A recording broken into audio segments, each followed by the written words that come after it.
Welcome back guys, Specketall here. Today we'll be looking at the brand new Samsung Galaxy Fold and showing you the top 10 tricks to do with it once you open it. Make sure you're subscribed and hit the bell icon so you can get notifications when new videos are posted. Thank you and enjoy. Number 1. Make sure that your fingerprint sensor, located right here, is always on. Usually when you open your Samsung Galaxy Fold, you cannot hit this fingerprint sensor and it'll go right in.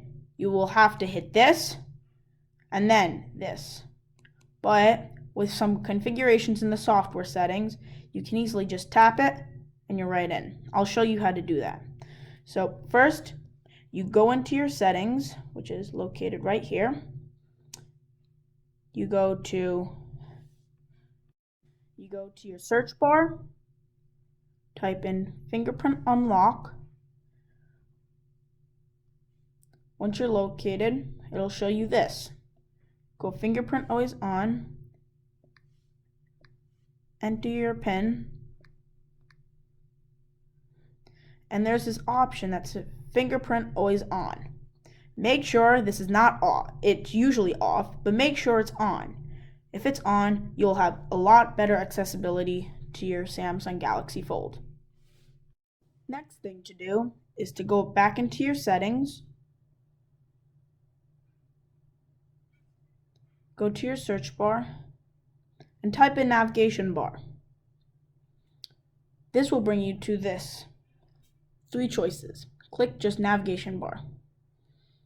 Now, it'll show you a little thing what to click, so you click navigation bar. Now you can either choose to swipe up navigation buttons, and you can do the button order. But at the bottom, it shows where you can position your home's buttons. I personally like the center, but you can configure it to the right, so everything's on the right for easy one-hand accessibility. If that's for a righty or a lefty, you can put it all on the left. But me personally, since I'm used to other Samsungs and iPhones and all of that other technology, I will hit the center. Next, I will recommend to put on dark mode. Dark mode saves tons of battery life and is very easy to do. All you do is from here, swipe down, pull it all the way down, and swipe and see the night mode. Usually, when you first do it, it's off and everything's white. I suggest you click it on. Since this is an OLED, this will always be pitch black. The pixels will actually turn off, so you only need what you want. And it will save tons of battery life. When I had this not on night mode, my battery life did 2 days, but now it can last up to 4 days. Next, I recommend that you turn on the Dolby Atmos setting. When you click this, it just turns it on. This is for the dual stereo speakers, and when you have that on, it will automatically make your sound more clear and make it so it's not all blasting at you. It can go from one speaker to another and make it hear more clear and more sharply, and you can get a better video experience. Next, I suggest that if you're going from your main screen or your big screen down to your small screen, you have your reverse app continuity feature. Now, when you have this on, if I go to messages and I see this, I'm on my messages, I can turn it and it's still on. I did a feature so if you go back, it'll still be on. But you can configure this to whatever settings you want or whatever apps you want, and you could go doing this by either swiping down, clicking the settings, or going through the home app.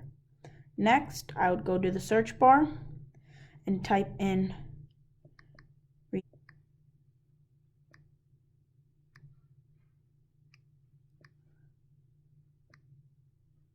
continue apps on the front screen, and it will show you the continue apps on the front screen. Now, once you have this on, you have all your apps that you've downloaded.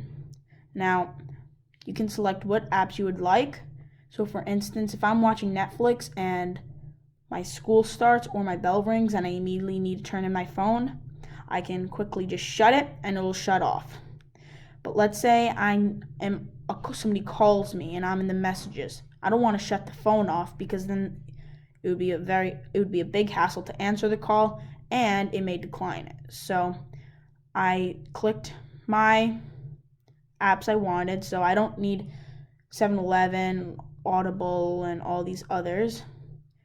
What I just clicked is some simple ones like my email, my gallery for my photos, Google, my messages, my phones, some maps, and just the ones that you can. You can do your preference, but this is what I like, and Samsung Pay, and definitely my settings. So I am in the settings, should work, and I'm still in there. Now, a lot of people did know or think and notice that this screen is extremely small. Now, that is the case, so the next thing I would recommend is from here, you swipe, and you go into your settings.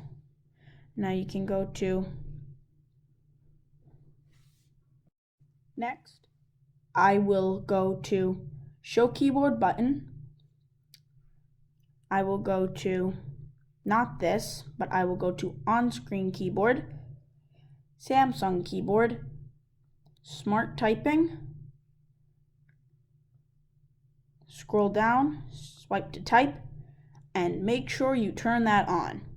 Now, once you turn that on, if I go to a message, or better yet, go to Google, I can easily swipe. So I'll across, go to your space bar, and do random things. It's a lot easier to do it once you get used to it, but it's a lot better than typing on this small screen.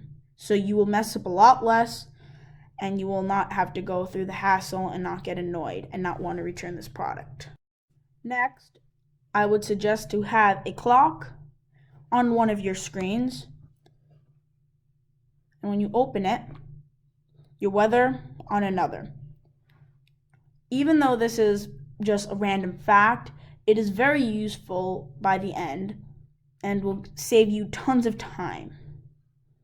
Now, once you do this, you can easily see quickly, like for instance,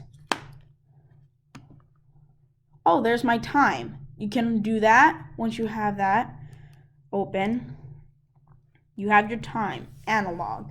Not only will this help you see the time, but it will get you used to analog if you're a young kid or if you're an adult who didn't really know analog and would like to learn it. This is a quick way and easy way to learn how to use an analog clock just by looking at it. And you get to see your weather really quick, which is a very useful feature. Now, the best one for me, which I prefer the most, is the multitasking. Now, all you gotta do is swipe from the side, from the middle in the really side, and I'll click settings. And let's say I quickly needed to write something down. Like, okay, well, here's something and I need to search it up. But at the same time, I want to, if I don't know how to do it, I'm like, how do I do that? Now, you can configure this differently, but I did it in such a way that if you do this, this is like a totally different screen, kind of like your inner display, your outer display. Now, let's say I needed one last thing. So while I'm doing that, I'm like, what else can I possibly put on? Now, I can easily swipe. And now I can have two screens. Now you can have multiple other screens. So let's say I click YouTube. Now I have YouTube as well. Now, I can move this around. right? And like a little bubble. Or I can hold to it, but if I click it, it'll stay where it was. Now, if I want to put even more, I can. Sometimes this does glitch though, like as you're seeing currently. It is a big problem, like it's glitching, so this is a very cool feature when it works. But again, sometimes it doesn't, and that's very annoying. So sometimes this happens to me, so all you gotta do is click your power button, hold your finger on the fingerprint sensor, and it's up and working again. Now, I can swipe, and let's say I put, I don't know, the wearable app. Now this is here. So if I want to have more than 3, I will hold.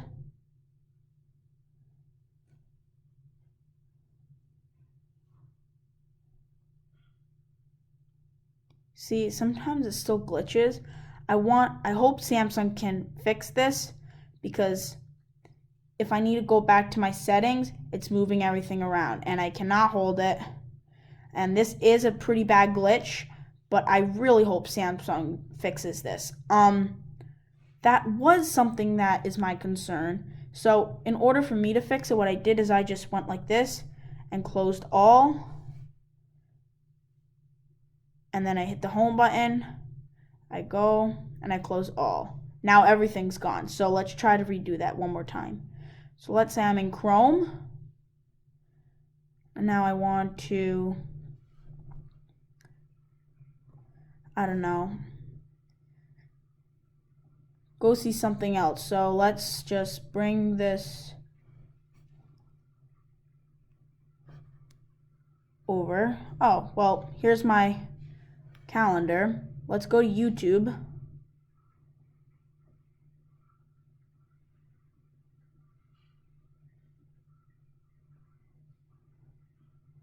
Now I can indeed move this.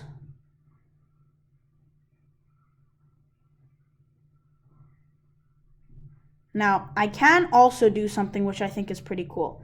If you double tap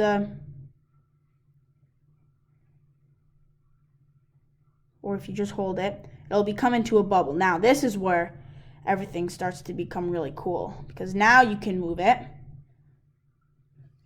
And you can keep on doing this for each and every video you like. It is a very simple thing. And there you go, there's the bubble. So that is just some of my tips and tricks for the Samsung Galaxy Fold. If you'd like to see more videos and everything, just put a comment in my video and make sure you subscribe. And thank you, everybody, and I'll see you around.